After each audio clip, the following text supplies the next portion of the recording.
How are you doing, folks? Thanks for staying with us. This is part 2 of the talk for the Guild of Photographers. Again, the link is in the description below. And this time I'm going on to the second part of the talk where I speak a bit about set building, collecting junk, and all my thought process behind the images that you see on my website. So without further ado, I'm going to head you on over to me again in the studio. Enjoy.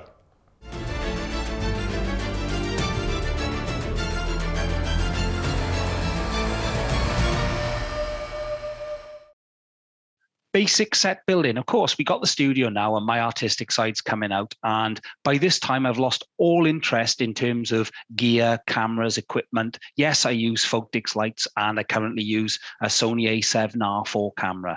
But we're going back a bit and I really want to start building sets just to take that storytelling to the next sort of level, if you want. Now, all my ideas start with sketches. And I wanted to show you this one because it was taken, this image came to my mind, winning is everything. I even had the title. And I wanted to build myself a petrol pump and have a sort of podium. You can see where the old guy, played by Terry, the old guy gets the trophy, gets the champagne, and gets the woman. And then you have two sorry characters either side, second and third place, where basically you can see the wheels have fallen off and everything else. Now, in third place, you can probably guess it's going to be me. And in second place is going to be my friend Pedro, who later emigrated to New Zealand and took a print of this with him. So what we did was, I can remember I sketched this on New Year's Day, and we actually took the picture on April the 1st, April Fool's Day, that same year. So you can just see now you've got January, February, March. You've got 3 whole months because I'm working full time, obviously, and I'm trying to get ideas and get the stuff sourced to build the set. So that's how it started. What I really like about this image is it stays true to my thought as best as possible. Look at that. I think that's great. What I've done is I've laid a backdrop on the floor, a huge backdrop, and I made the petrol pump out of MDF. And you can see plastic crates for the podium with some hardboard on the side painted up. And you can see Pedro jumping up in the air, disgusted with his result. He's going to throw his gloves down. And you can see me basically having a nervous breakdown in third place while Terry gets the champagne. That's called winning is everything. I know I'm going quite quickly through these images, guys, but obviously we are sort of time pressed to a degree. Stay with me, please. Okay, so this one's called Pit Stop, and it's just a basic idea where the journeyman comes in, battered and beaten up, and this hillbilly petrol assistant decides to use the BP petrol, unleaded of course, to fill me up, get me changed into my suit, and get me on the way. So it's just a bit of fun. You can now see the backdrop is hanging rather than on the floor. So it was just a shoot we did as a bit of an off spin. Okay, set building again. So now we are back in the studio. Now you're looking at the same place the bathtub image was taken, tub tails, just now. So I've painted the walls with wishy-washy watered down paint. I've added some pipe work. Look, take a look around, guys. You can see fans, old oscillating sort of fans. You can see pressure gauges, brass gauges. You can see wooden louver doors placed there. And if you have a look, what else can we see? We've got an old retro computer. And this image is called Climate Change, okay? What I've done on the right-hand side is there's some plastic plants hanging out of the window. And the grey wall you see on the right, it's 2 8-foot by 6-foot wooden partitions. In the business, they call them flats. Studio flats, and I've cut an aperture in and we've shone a constant bright light through that window, and we've also got a fan in there to blow the curtain, the voil. Now what we've done, this is 2 shots. We've posed Terry and we've got the shot, and then Anna has stepped in. I've asked her to pose this way while we throw leaves in the air, and obviously the lights capture her. But by this time I'm starting to blend ambient light with flashlight as well. A lot of trial and error, yes, and sometimes I'm shooting down on a fourth of a second, but it's enough to freeze the action, if you know what I mean. This is a story about a guy that's a bit of a nutty professor, and he's developed a system that he can control the climate. When I took this image, which was around about 2016, it's quite funny now how we are facing sort of climate changes of our own. So this is called climate control.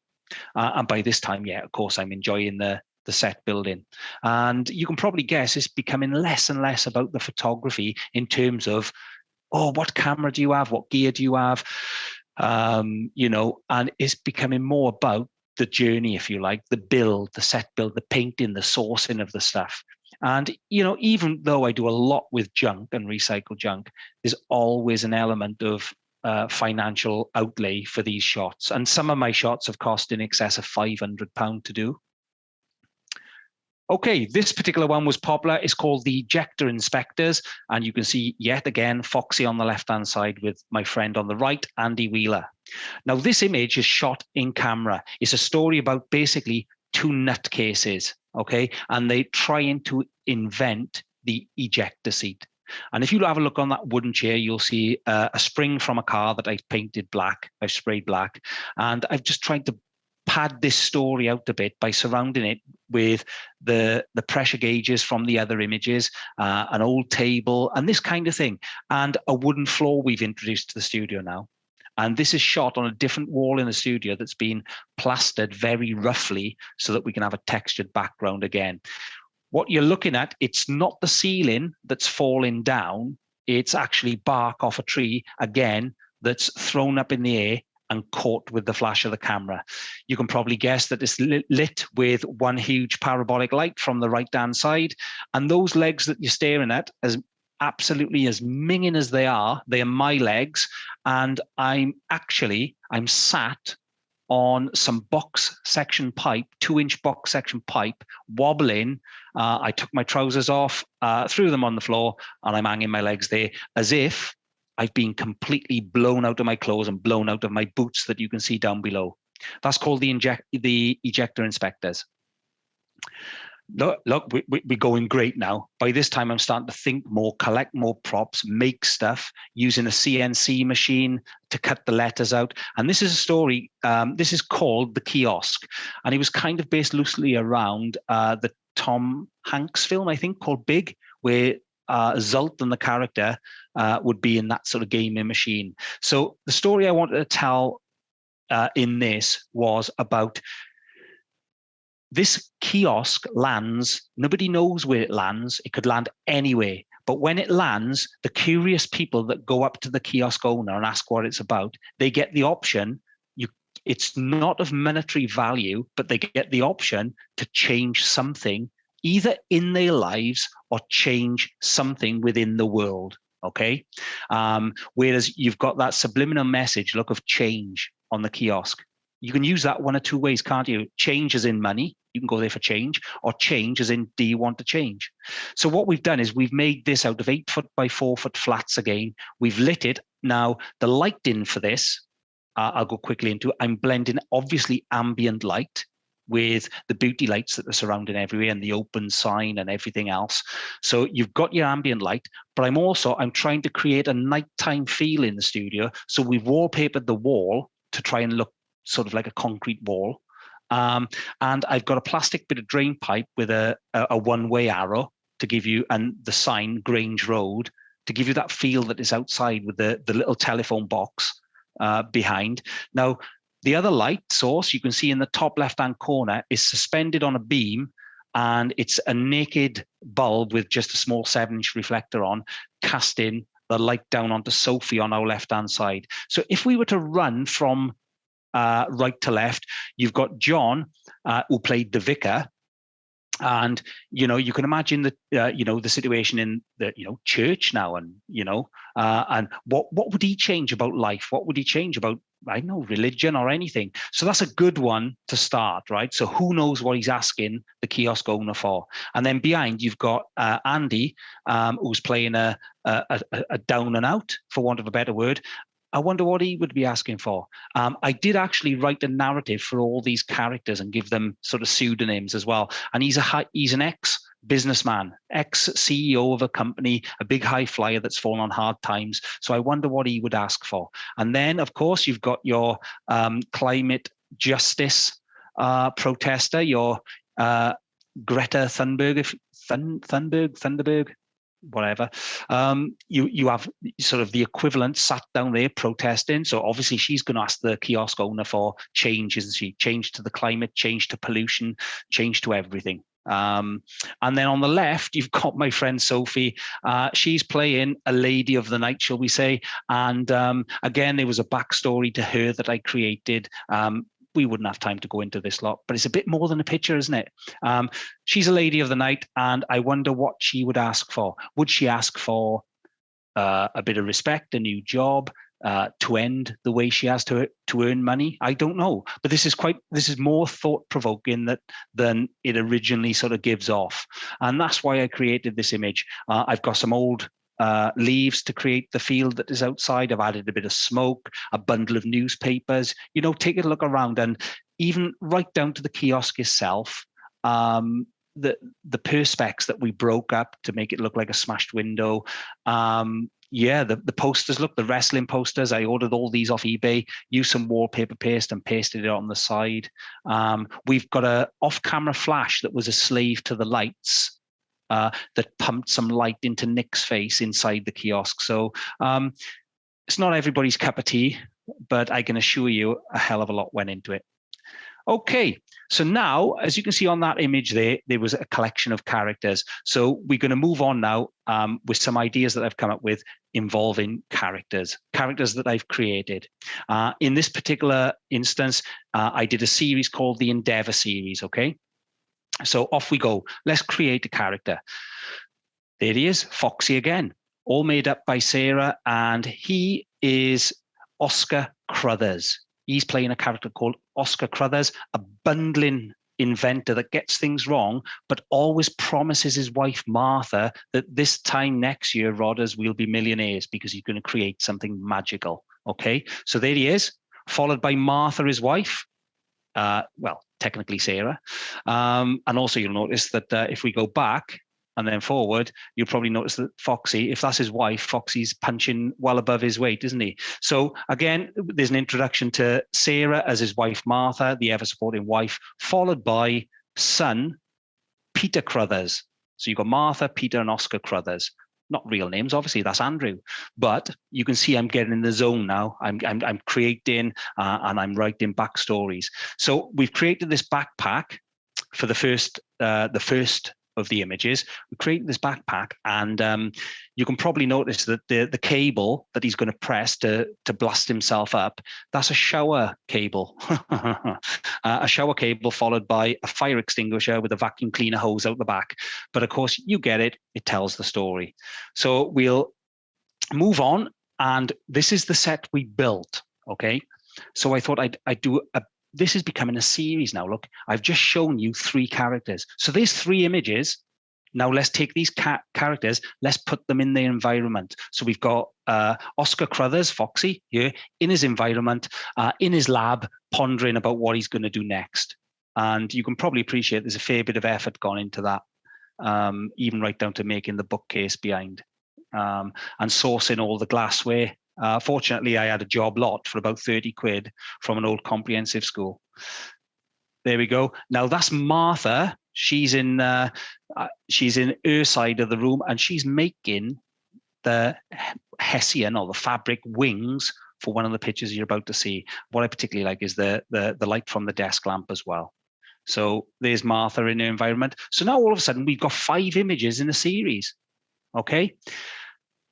And this is the first one. Look at that. So you can see what we've done there is we've created the set, we've laid the wooden floor in. You can see some familiar things like the desktop fans, random pipe work that we've sprayed gold. The chalkboard behind is not a chalkboard, it's just some architrave. We've painted the wall black, and I've painstakingly used a paint marker to paint on all the scientific equations, of which to you would make no sense. But to me, I have had a bit of fun with some cryptic messages in there for friends and relatives, okay, that you won't know about. But there's plenty in that chalkboard to suggest that I'm a bit of a lunatic. So yeah, we've added the smoke to the right-hand side, showing that that young Peter Crothers is ready for blast off. Incidentally, he's stood on some gold springs, and they were black, and they were in the ejector inspector's shot. So you can see this is a particular image where I'm blending ambient light with flash. And if I was to pose Foxy on the left, oh, pardon me, Oscar Crothers on the left-hand side, if I was to pose him standing up, he'd block out all the glassware behind.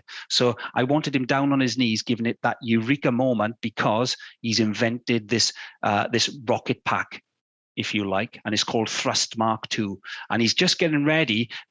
His wife Martha has opened the skylight above, ready for Peter to blast off out through the roof of the lab. All right.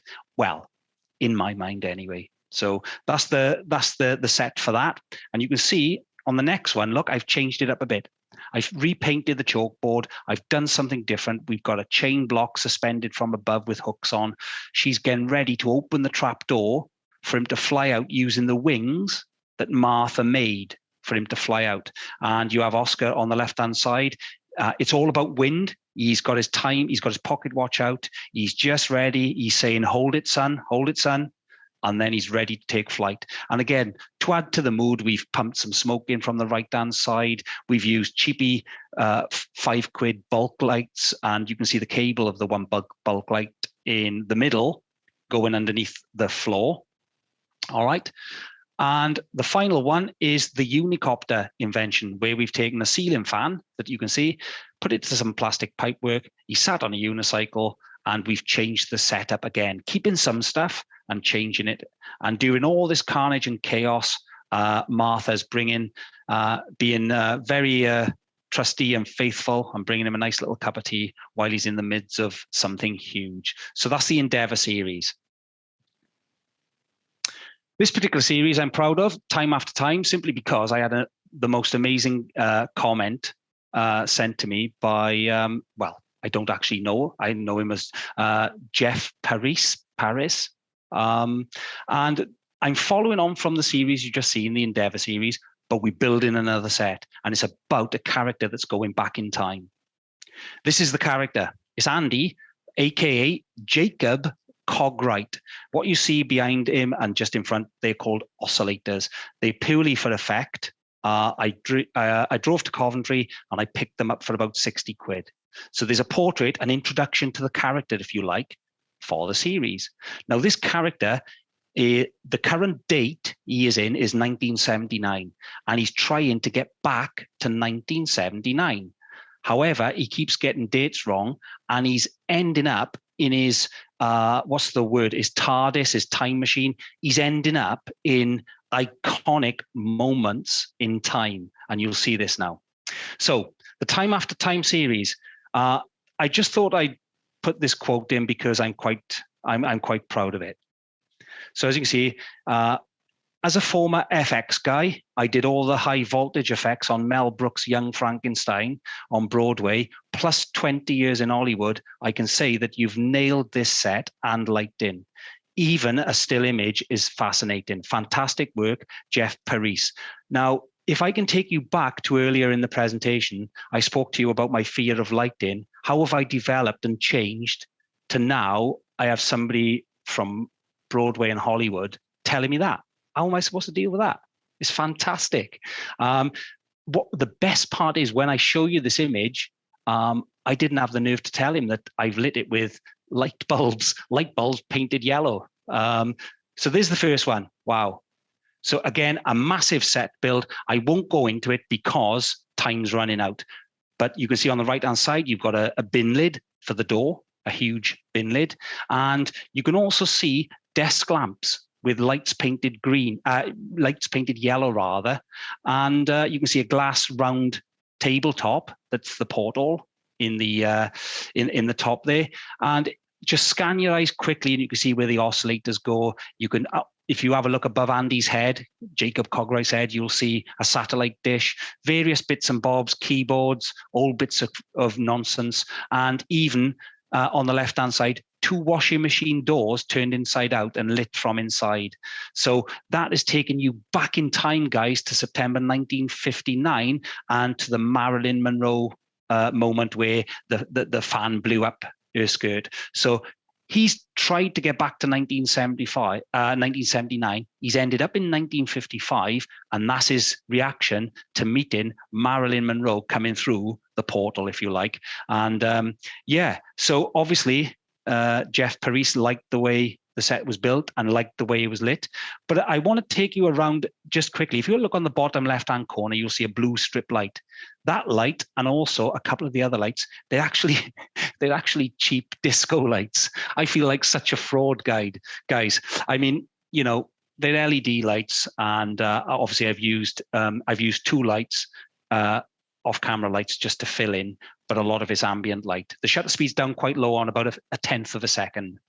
All right, so there we go. Love that one. So we're going to keep the set, but change it a bit to another magical moment in time.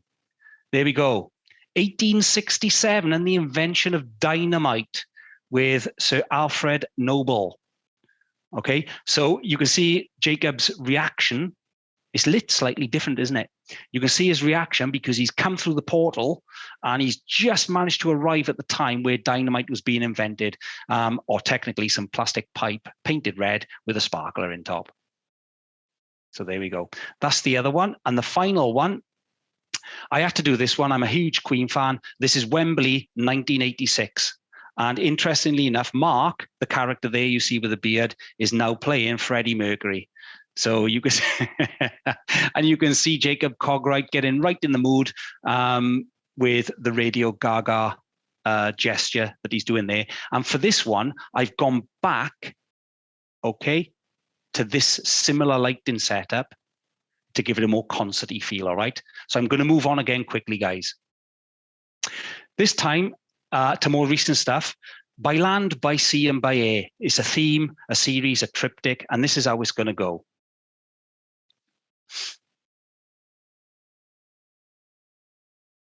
Okay, so I was looking up gritty black and white portraits, to be honest, and this came up on Pinterest. John Philip Holland, he's the inventor of the naval submarines, the first battle-ready submarines. And this picture you can see in the background, just blended there, that's the submarine, the Holland Mark I or the Holland Mark V, I think. And that is the picture. I set myself a challenge of recreating that picture. I'm going to make a submarine, guys. Okay, so I'm going to make a submarine. And what I want you to do is I want you to have a look at every little bolt and hole and every little bit. Memorize it now, because the next picture you'll see how I recreated the submarine and put this forward. Okay, here we go. Okay, what I'm going to do now is, 1 second. There we go. That's it, Holland and Beyond. Okay, so the middle picture is John, and he's inside the submarine that we built, and we lit it in the studio. And even right down to his hands, his dress. Look at do a side-by-side comparison, and I think it's quite amazing, really, how we managed to achieve that with a huge plastic culvert pipe cut in half, and some MDF, some cardboard for the funnel, etc. And it's all put there to try and create the same effect. The decals, the details on there, they are done with a plastic 3D printer. Okay, and on the right-hand side, you'll come to that in a second. That is the Journeyman's studio version that I mentioned earlier, with a bit of humor, the Journeyman's version of Holland and Beyond. So what we've done is we tried to tell a story where the submarine has been submerged rather, for hundreds of years, and it's now popped up, come to life in this current state. And yes, it's all real seaweed and sort of barnacle type things. We've gone to the coast and collected them and created this effect. This got me thinking about a triptych of my own, by land, by sea, and by air. Now, by sea, for this one, we're going to use this shot. okay, which I actually think is probably one of my best shots. Actually, the triptych is probably one of my best work. You can see the way we've grunged up the submarine, texturized it, sprayed it, and painted it up, etc., to make it look this way. The next one would be by land.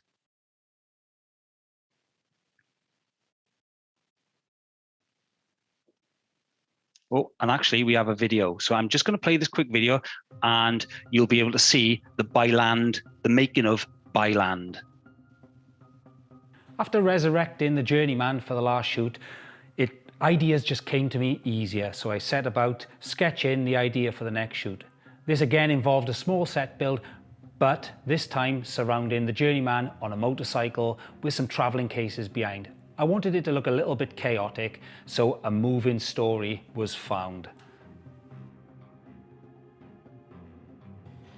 I quickly started my skulking around for the props that I needed for this shoot. This involved a bit of searching online and going to collect various props, the suitcases, ordering a few items online, and after they arrived, the dog was pretty much on hand to receive the goods through the door as they came from the postman.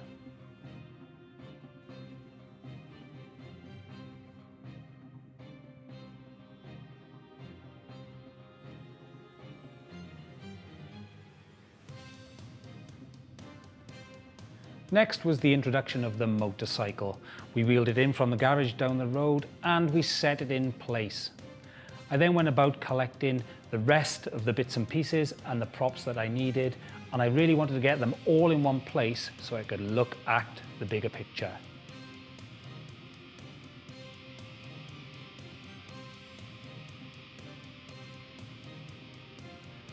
Next was the lighting setup. We set about arranging the lights in the fashion that we wanted, and on this occasion it was a 3-light setup. There were 2 softboxes to the right and left, and the main key light that was the softbox at 45 degrees and up and above somewhat. After everything was tinkered with and the settings were put in place, we could set about sort of getting changed, getting into character and getting on with the shoot. Once in character, we set about the shoot where I could do this self-sufficiently for the first time ever. This was using wireless tethering with the Sony systems, and of course I had the monitor just up and above so I could see my posing. The next great thing was the auto eye tracking, the face recognition, etc. And that would follow me all around the scene. Any movement I made, the eye tracking would lock on and make sure that these images were sharp all of the time. I then set about setting the timer for 10 seconds and quickly skipped onto the bike, hit my pose, and the rest really is history.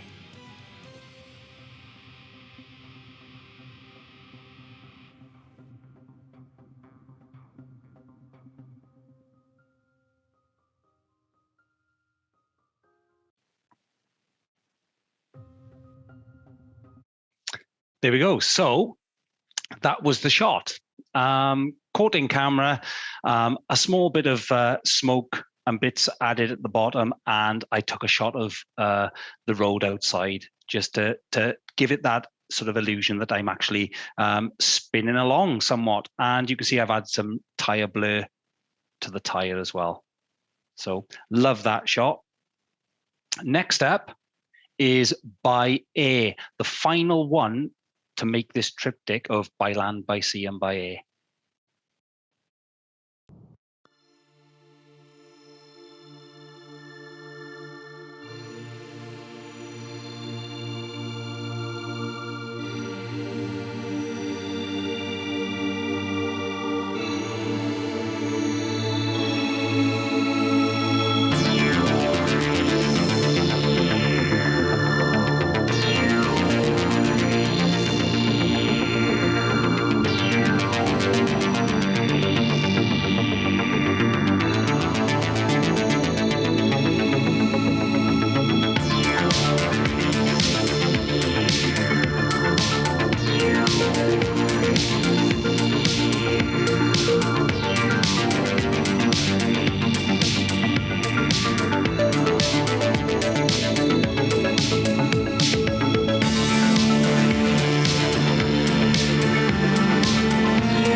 Okay, so that was the final image by A. And as you can see, that's how we caught the shot. I'm stood on stilts. There's some smoke pumped in, and I love that shot too. So the question is, how do they look as a triptych? I love it. Really proud of that work. That's the most recent, really, in terms of big work. Three storytelling images by land, by sea, and by air, and a lot of work goes into them. And I'm quite precious over the images and where they go and who has them, because it costs money to make. And it cost me money to buy the suitcases. It cost money to buy the goggles, the hats, the materials for the submarine, the fish, the materials, some of the materials for the rocket pack, etc. So it goes on and on and on, and you can incur a lot of costs. But there we go. You can have them separately, obviously, but I think they would go really well in a series, in somebody's house. There we go, guys. That was the talk. I really hope you enjoyed it. I know I bang on a bit, but if for some reason you've come across this video in the wrong order, please be sure to tune into part 1 where I talk about my portraits and lighting multiple people in an image. So yeah, I hope you enjoyed it. And once again, I'd like to thank the Guild of Photographers for asking me to do this. And yeah, please feel free to subscribe and also tap that bell, bing bong, for further notifications of new content. Take care all.